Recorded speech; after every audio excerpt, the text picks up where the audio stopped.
다니엘서 12장을 보겠습니다.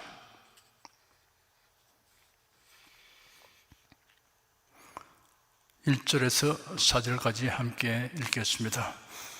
그때 내 민족을 호위하는 대군 미가엘이 일어날 것이요 또 환난이 있으리니 이는 개국 이래로 그때까지 없던 환난일 것이며 그때 네 백성 중 무릇 책에 기록된 모든 자가 구원을 얻을 것이라.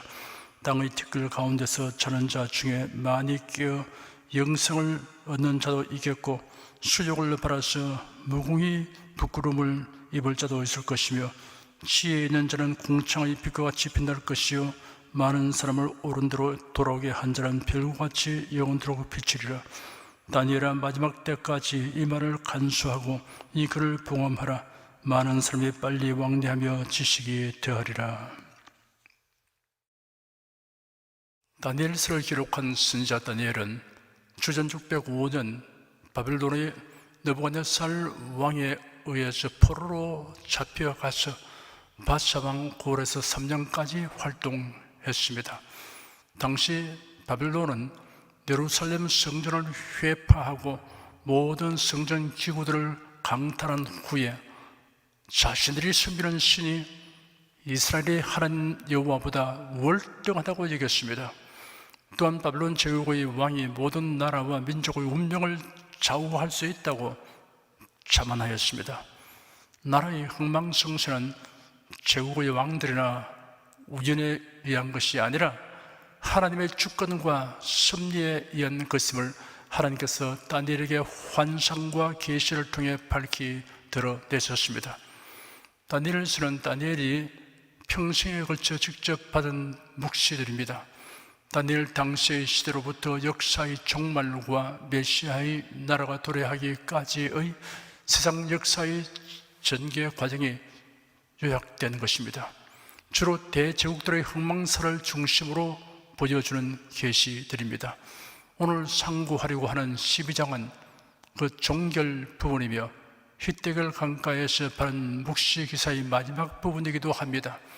히데겔 강가의 묵시는 다니엘이 바사 제국의 고레스 왕 3년인 주전 536년 히데겔 강가에서 3주간의 기도 중에 받은 계시였습니다. 앞에서 우리가 이미 살펴본 대로 바사 제국의 영화가 끝이 나고 헬라 제국이 그 뒤를 이어서나 알렉산더 대왕이 죽고 난 후 제국은 넷으로 분할된다는 것입니다. 그 네 나라 가운데 이스라엘의 북쪽에 있는 시리아와 남쪽에는 애굽이 세력 다툼을 하는 과정과 그 틈에 끼어서 유다 백성들이 고통당하게 될 것에 대한 예언입니다. 특히 종말에 나타날 적그리스도를 예표하는 시리아 제국의 왕 안티오쿠스 에피파네스에 대해 예언하였습니다. 그가 하나님의 백성을 짓밟고 극심한 박해와 성전과 하나님을 모독할 것이나 하나님의 징벌로 죽을 것이 예언되었습니다. 앞에서 살펴본 10장과 11장은 이처럼 바사나라 초기의 네 왕과 헬라 제국의 등장과 분열에 관련된 예언들인데 12장은 인류 역사의 종말에 있을 대환란과 죽은 자의 부활과 심판 그리고 구원에 관한 것입니다. 방금 읽은 1절에서 4절까지를 한 절씩 자세히 설명해 드리겠습니다. 1절에 그때 내 민족을 호위하는 대군 미가엘이 일어날 것이요 또 환난이 있으리니 이런 개국 이래로 그때까지 없던 환난일 것이며 그때 네 백성 중 무릇 책에 기록된 모든 자가 구원을 얻을 것이라 하였습니다. 그때를 안티오쿠스 에피파네스의 박해 말기에 대한 예언이라는 해석이 있습니다. 옳지 않습니다. 이는 개국 이래로 그때까지 없던 환난일 것이라고 한 말씀에 부합하지 않습니다. 그때 네 백성 중 무릇 책에 기록된 모든 자가 구원을 얻을 것이라는 말씀에도 맞지 않습니다. 땅의 티끌 가운데서 자는 자 중에 많이 깨어 영생을 얻는 자도 있겠고라는 말씀에도 부합되지 않습니다. 이 환난은 역사의 종말에 있을 것입니다. 적그리스도의 출현으로 성도들에게 극단적인 박해가 가해질 무슨 환난의 때입니다. 죽은 자의 부활은 종말의 때에 있습니다. 네 민족을 호위하는 대군 미가엘이 일어날 것이요 하였습니다. 네 민족을 호위하는 에 해당하는 원어의 문자적 의미는 네 백성의 자손들 편에 서는 자입니다. 하나님의 백성들을 위하여 싸우는 천사가 미가엘입니다. 적그리스도의 세력이 최고조에 달했을 때 천사 미가엘이 하나님의 택한 백성을 보호하는 임무를 수행할 것입니다. 또 환난이 있으리니 이런 개국 이래로 그때까지 없던 환난은, 그리고 그때까지 민족이 존재한 이래로 결코 없었던 환난의 때가 있으리라고 번역할 수 있습니다. 여기서 민족이 특정된 것이 아니므로 모든 민족을 의미하는 것으로 해석됩니다. 종말의 대환난은 온 세상에 미치는 전례 없는 큰 환난이 될 것입니다. 그때 네 백성 중 무릇 책에 기록된 모든 자가 구원을 얻을 것이라 하였습니다. 여기서 네 백성은 하나님의 택함을 받은 모든 사람들을 의미합니다. 예수 그리스도를 인하여 속죄함을 입은 모든 자입니다.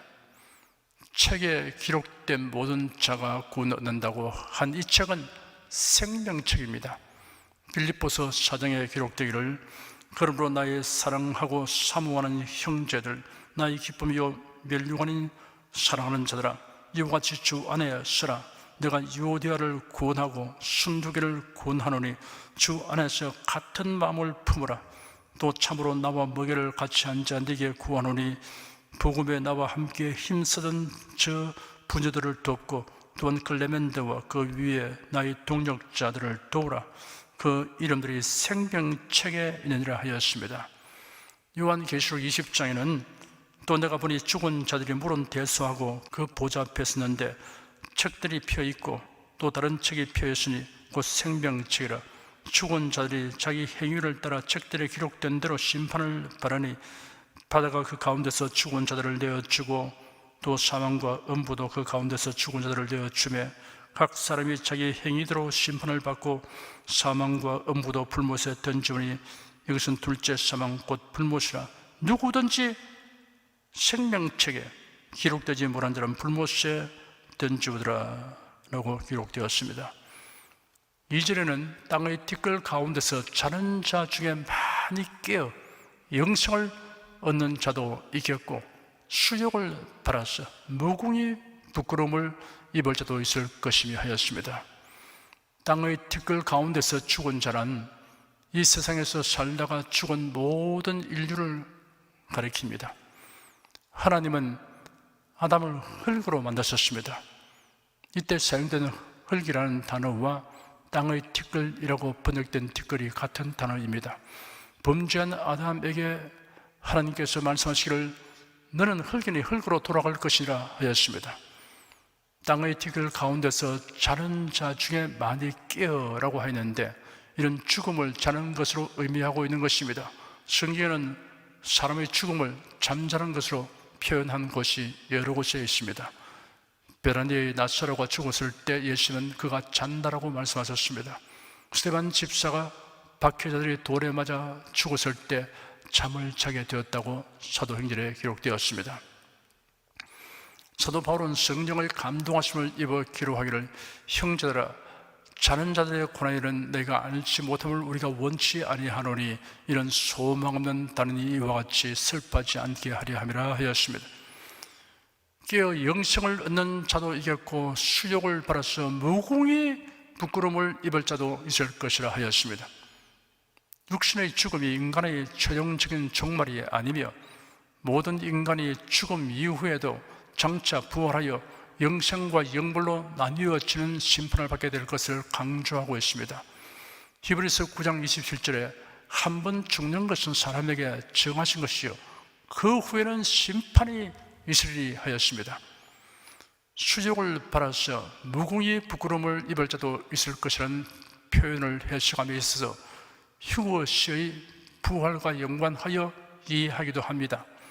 왜냐하면 최후의 심판을 받아 불과 유황으로 타는 못에 던져집니다. 이런 수치와 모욕을 당하는 것과는 전혀 다른 차원의 형벌에 속합니다. 그러므로 역사의 종말에 대환란이 시작됨과 동시에 휴거되는 성도의 육체는 부활하여 영원히 살게 되지만 휴거되지 못한 사람들은 말로 다 형언할 수 없는 극도의 수치와 모욕을 받을 것을 가리키는 말씀으로 해석하는 것입니다. 어찌하든 확실한 것은 주 예수 그리스도의 재림을 간절히 사모하며 깨어 기도하고 거룩하고 경건하게 살아가는 성도들은 휴거되고 생명의 부활에 참여할 것이라는 사실입니다. 3절에는 지혜 있는 자는 공청의 빛과 같이 빛날 것이요 많은 사람을 옳은 대로 돌아오게 한 자는 별과 같이 영원토록 비치리라 하였습니다. 여기서 말하는 지혜란 육신에 속한 지혜, 세상 지혜가 아닙니다. 신령한 지혜입니다. 예수 그리스도로 말미암는 지혜입니다. 그리고 지혜 있는 자는 지혜 있는 자답게 행하는 사람을 의미합니다. 이러한 사람을 크게 둘로 분류하면 이러합니다. 첫째, 환난 중에도 신앙을 지키는 성도입니다. 낙심하거나 뒤로 물러서지 않고 믿음을 굳게 지키는 성도입니다. 둘째, 사람들에게 복음을 전하여 옳은 대로 인도하는 성도입니다. 불신자들을 구원의 길로 인도하고 믿음 약한 자를 도와서 견고하게 되도록 하는 성도입니다. 지혜 있는 성도들에 대하여 궁창의 빛과 같이 빛날 것이요 별과 같이 영원히 비치리라 하였습니다. 지혜 있는 자가 얻고 누리게 될 영광이 영원할 것이라고 하였습니다. 4절에는 다니엘아 마지막 때까지 이 말을 간수하고 이 글을 봉함하라. 많은 사람이 빨리 왕래하며 지식이 더하리라 하였습니다. 다니엘이 바른 이 묵시와 예언은 마지막 때까지 보존되어야 할 중대성을 지니고 있으며 또는 하나님의 주권과 섭리로서 반드시 보존할 것임을 암시하고 있습니다. 왜냐하면 다니엘의 수명도 보편적인 사람들과 다름없을 것이기 때문입니다. 한편으로는 이 예언은 다니엘을 또 다 해석할 수 없는 것입니다. 예언들이 이루어지는 때가 와야 정확하게 알 수 있는 것입니다. 우리가 지금까지 살펴본 대로 바벨론 제국으로부터 시작하여 오늘까지 역사 가운데 점진적으로 봉함이 열려서 예언의 성취됨을 확인할 수 있습니다. 이제 남은 예언은 예수의 재림과 휴거와 대환란과 최후의 심판에 관한 것입니다. 이때는 많은 사람이 빨리 왕래하며 지식이 더하게 될 것이라고 하였습니다. 교통, 통신, 수단과 기술의 눈부신 발전으로 사람의 이동과 정보 전달의 속도와 크기가 엄청납니다. 100년 전에는 이런 현실을 상상도 하지 못했습니다. 마치 움직이는 물체가 비탈길에서 가속도가 붙듯이 폭포에 접근할수록 강물의 흐름이 강하고 빨라지듯함과 같습니다. 여러분이 이용하는 비행기나 고속열차가 종말을 증언하고 있습니다. 컴퓨터와 휴대폰이 종말의 때를 증언하고 있습니다. 5절 한 절을 함께 읽겠습니다. 나 다니엘이 본즉 다른 두 사람이 있어 하나는 강 이편 언덕에 섰고 하나는 강 저편 언덕에 섰더니 두 사람이란 천사를 지칭합니다. 두 천사는 히데겔 큰 강 양편에 서서 종말의 때에 관해 이야기를 주고 받습니다. 이 두 천사는 다니엘에게 계시를 말해 주었던 세마포 입은 자가 아닌 다른 두 천사입니다. 6절 한 절을 함께 읽겠습니다. 그 중에 하나가 세마포 옷을 입은 자, 곧 강물 위에 있는 자에게 이르되 이 기사의 끝이 어느 때까지냐 하기로. 천사 중에 하나가 강물 위에 있는 자에게 묻고 있습니다. 이 강물 위에 있는 자는 천사들보다 더 깊은 하나님의 비밀을 알고 있는 자입니다. 이런 예수 그리스도이십니다. 천사는 이 기사가 끝나기까지는 얼마나 더 오래 있어야 합니까? 라고 물었습니다. 기사란 비범하고 위대한 일, 경이로운 일을 의미합니다. 그리고 기사의 끝이란 종말의 예언이 성취될 시기를 가리킵니다. 7절 한 절을 함께 읽겠습니다. 내가 들은 즉 그 스마프 옷을 입고 강물 위에 있는 자가 그 좌우 손을 들어 하늘을 향하여 영생하신 자를 가리켜 맹세하여 가로되 반드시 한때 두때 반때를 지나서 성도의 권세가 다 깨어지기까지니 그렇게 되면 이 모든 일이 다 끝나리라 하더라. 7년 대환란의 후반부에 해당하는 3년 반이 지날 때 성도들은 적그리스도의 박해로 재기 불능이 될 것처럼 보이게 됐지만 도리어 그리스도께서 오셔서 세상을 심판하실 것이고 모든 예언이 다 성취될 것이라는 말씀입니다. 8절 한 절을 함께 읽겠습니다. 내가 듣고도 깨닫지 못한지라 내가 가로되 내 주여 이 모든 일의 결국이 어떠하게 삼나이까. 다니엘은 하나님의 택한 백성이 부활하여 영광을 누리는 것과 적그리스도의 패배와 영원한 멸망이 임할 종말에 대하여 깨닫지 못하여 질문했습니다. 다니엘이 깨닫지 못한 것을 오늘날 우리들은 잘 깨달을 수 있습니다. 그 이유는 교회 시대에 살고 있으며 예언의 말씀의 역사 가운데 거의 이루어진 시대에 살고 있기 때문입니다. 9절 한 절을 함께 읽겠습니다. 그가 가로되 다니엘아 갈지어다 대저 이 말은 마지막 때까지 간수하고 봉함할 것임이니라. 서로 하나님께서 설명해 주신다고 하여도 다니엘이 이해할 수 있는 범위 밖에 속합니다.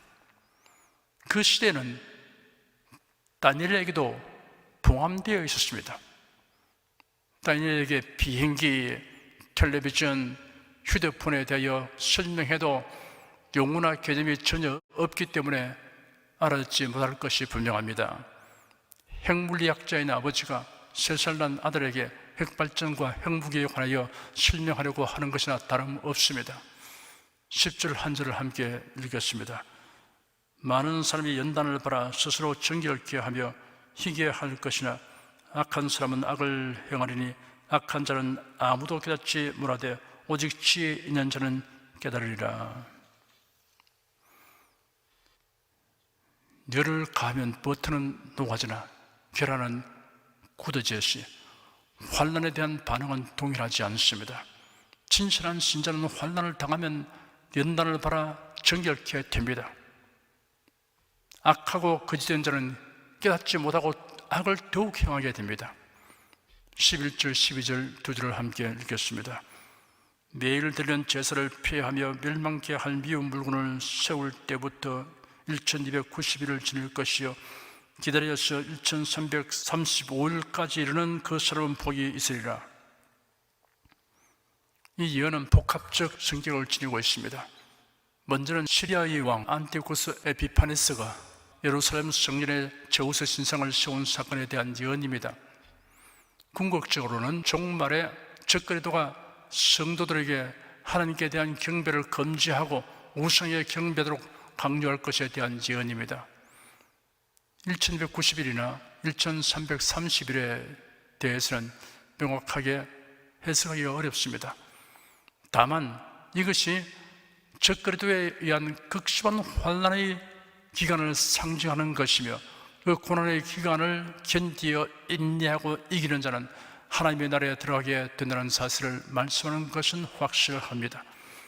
13절 한 절을 함께 읽겠습니다. 너는 가서 마지막을 기다리라. 이는 네가 평안히 쉬다가 끝날이는 네 업을 누릴 것임이니라. 하나님의 충성된 종이었던 노령의 다니엘에 대한 위로와 은총의 말씀입니다. 고난과 역경 속에서도 하나님을 끝까지 경외하며 충성을 다한 다니엘에게 상급이 주어질 것을 확증해 주는 말씀입니다. 다니엘뿐 아니라 다니엘과 같은 신앙과 삶을 살아가는 모든 성도들을 향한 말씀이기도 합니다. 기도하겠습니다. 다니엘서에 기록된 말씀을 꾸준히 읽고 듣고 상고하여 오늘 마지막 장까지 다 살펴보도록 우리에게 은혜를 베푸신 하나님께 감사드립니다. 선지자 다니엘은 자신이 살고 있는 때로부터 만세지 말에 이르기까지의 역사의 개요를 계시받고 기록하는 은총을 입었지만 자신이 살고 있는 시대 이후에 관하여 계시된 내용은 오늘이 이해할 수 없었습니다. 우리들은 지난 역사를 통하여 다니엘서에 기록된 예언들이 언제 어떻게 성취되는가를 살피면서 임박한 휴거와 대환란과 주님의 지상 재림을 대비하며 살아가는 은총을 입게 된 것을 감사드립니다. 하나님께서 다니엘에게 너는 가서 마지막을 기다리라. 이는 네가 평안히 쉬다가 끝날에는 네 업을 누릴 것임이라 하신 말씀이 변함없이 주님을 사랑하고 섬기는 성도들을 향한 메시지임을 믿습니다. 예수 그리스도 이름으로 기도드립니다. 아멘. 찬송가 163장을 부르십시다.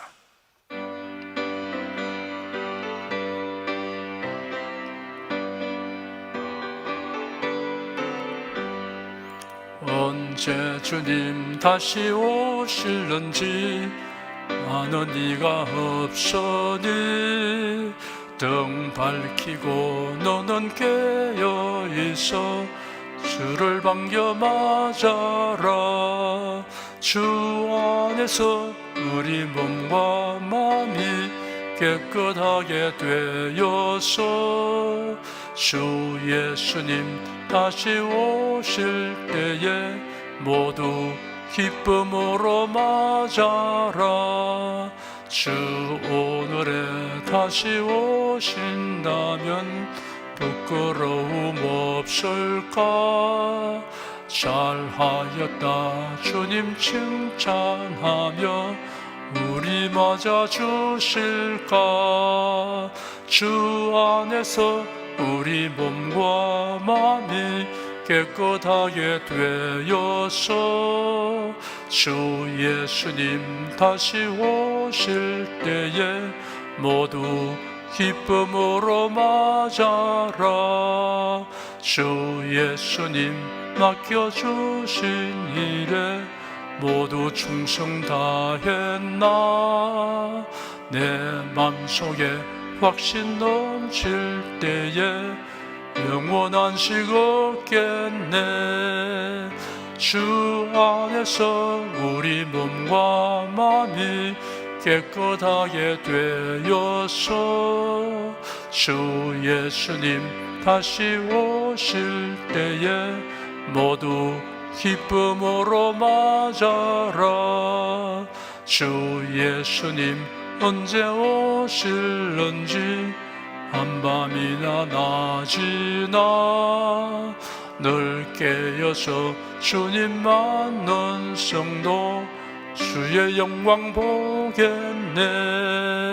주 안에서 우리 몸과 마음이 깨끗하게 되어서 주 예수님 다시 오실 때에 모두 기쁨으로 맞아라.